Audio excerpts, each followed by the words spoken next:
In his final moments, the Death Knight impales his last foe. But his victory is hollow, filled only with a deep, burning regret. There's something he needs to say. A single tear escapes his eye, reflecting the demonic form he has become. He whispers an apology he could never deliver in life, an apology to the family he failed. With his last breath spent, the Death Knight collapses, his life of endless battle finally over. From the darkness, a gentle voice cuts through, calling a name he hadn't heard in ages. Damien! It's the voice of his sister, Louise. A brilliant light floods his vision, pulling him from the abyss. He opens his eyes to a familiar silhouette. Louise asks him why he's sleeping outside.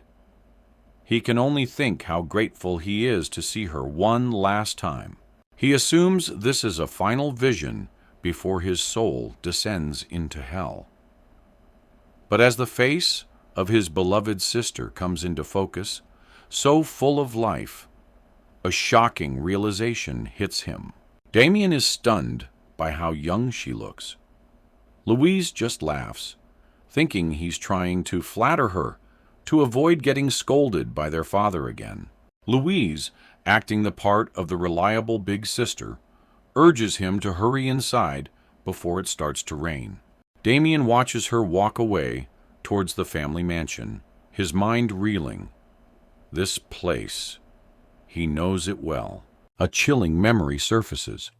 He remembers this mansion because he's the one who destroyed it with his own hands in his past life.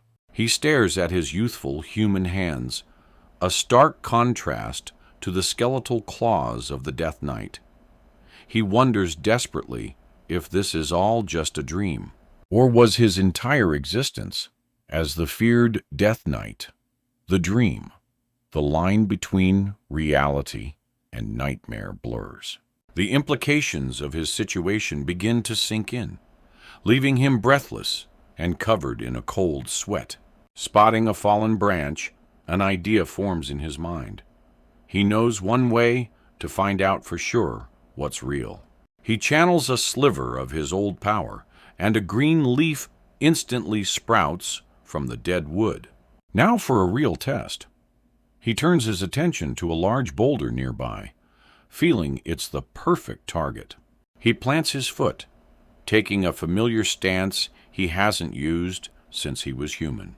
He grips the branch, not as a simple stick, but as the hilt of a sword, and prepares to strike. With a powerful thrust, he unleashes the wave-breaking technique, a skill from his former life, channeling immense force through the fragile branch. The impact is immense. The solid rock fractures under the focused power of his attack. A simple wooden stick has done the impossible, shattering stone as if it were glass. Damien looks on, stunned into silence. The impossible has happened. The power of the Death Knight, his power, still resides within this young body. A wide, almost manic grin spreads across his face as the sheer insanity of the situation sinks in. This is no dream. He has truly returned. The aftermath of the strike leaves a perfect, crater-like pattern in the rock, a testament to the technique's terrifying power. In the next instant, the entire boulder erupts, showering Damien with stone fragments. The sheer force of the blast surrounds him. He trembles, panting heavily. The confirmation is overwhelming. The panting gives way to a low, trembling laugh of disbelief. And that disbelief explodes into a wild, manic roar of laughter.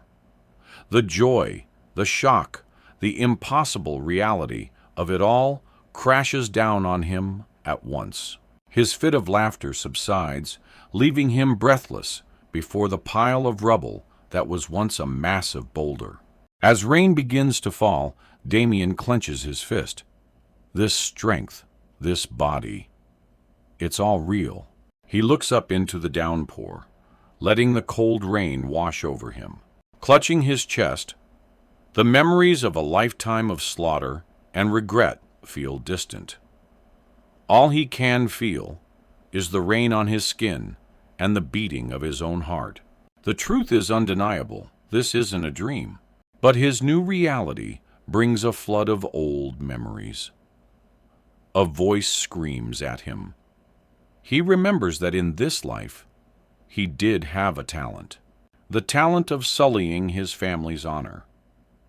His father's words ring in his ears, chastising him for causing yet another commotion and tarnishing their name. Another memory.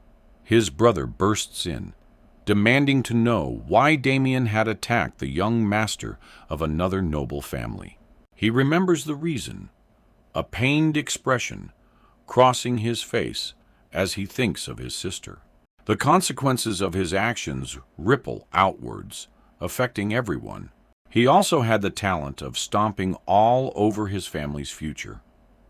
He remembers the sight of his sister, weeping because his disgraceful behavior got her dragged into his mess, and then a memory of his crying mother, begging to know why he would borrow money with the family's land as collateral.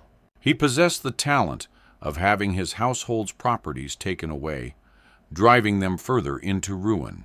And as a result of all these disastrous talents, his father, his face a mask of fury and grief, finally uttered the word Damien had earned. Leave. He was cast out, leaving his broken father to deal with the wreckage of the family's honor and finances. But as he walked away from it all, a single voice called out his name. It was Louise, standing in the grand hall, holding a small pouch. She offered him money for his journey. With a gentle, selfless smile, she told him to be happy. In that moment of absolute despair, she was his only light. The memory pierces his heart. Even though his actions had ruined her future, she still wished for his happiness. It was a kindness he didn't deserve. But the memory isn't over. He remembers his own cruel reaction to her selfless act. In his memory, he rejects her kindness, slapping the money away. He was too proud, too foolish to accept help. Louise could only watch in stunned silence as Damien ran out of the house and out of her life. The day he ran out, it felt like he was finally escaping his family and his problems. But it was only after he had thrown everything away that he understood guilt and shame for the very first time.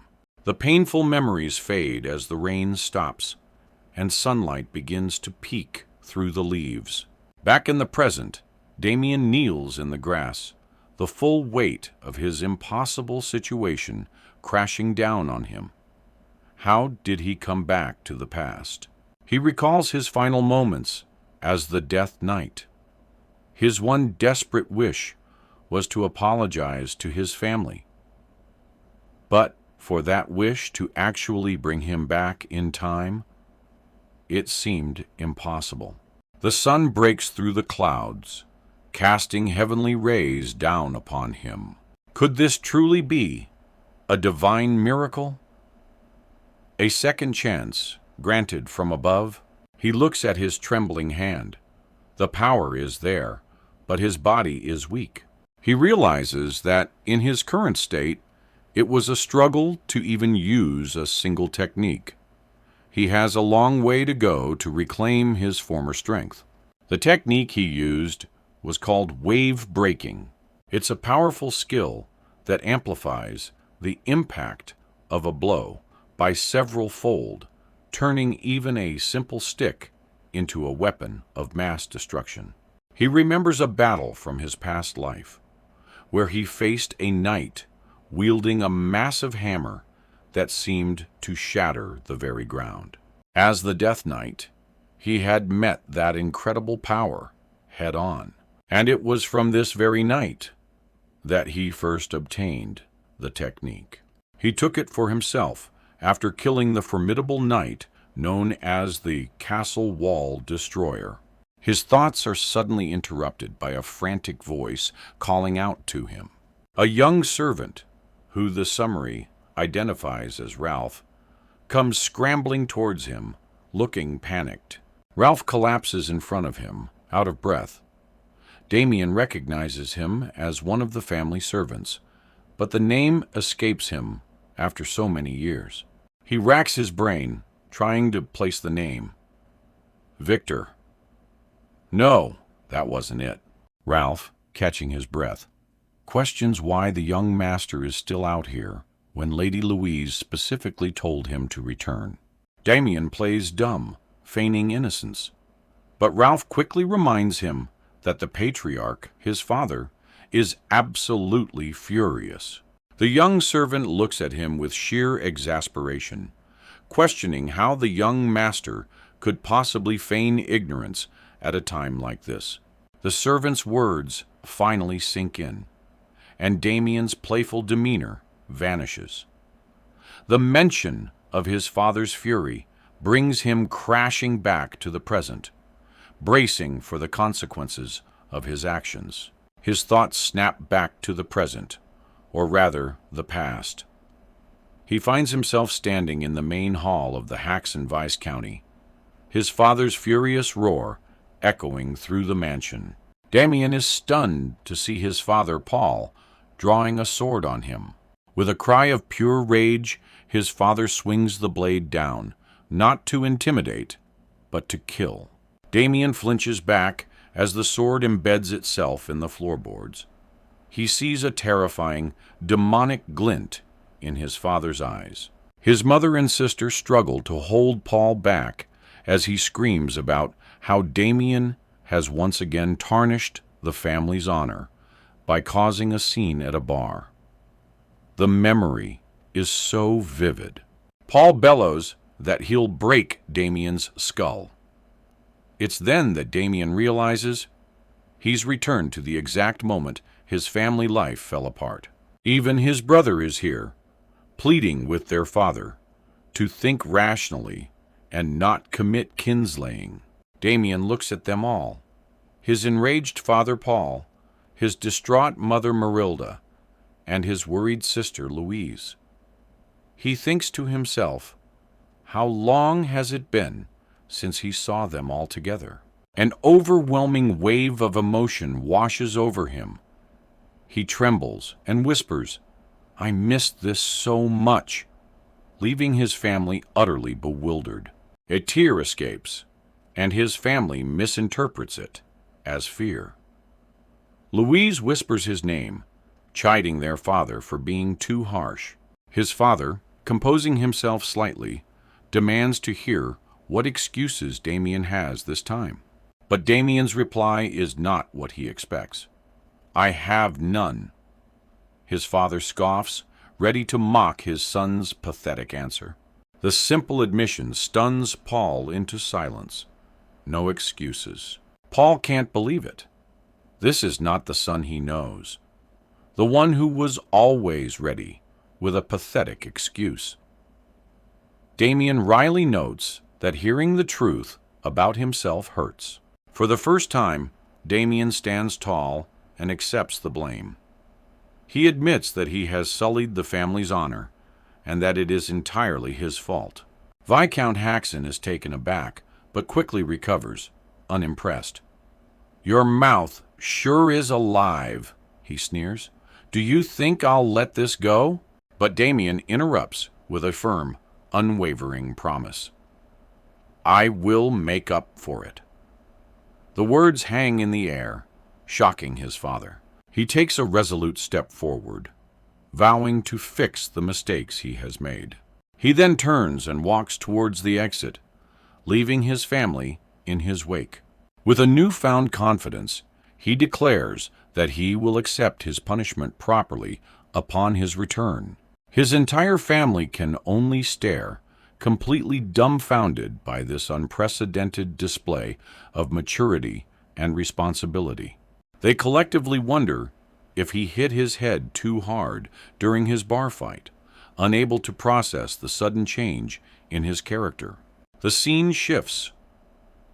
Damien has traveled to the merchant city of Landwork, the very place where he caused so many problems in his past life. His loyal servant, Ralph, announces their arrival at their destination.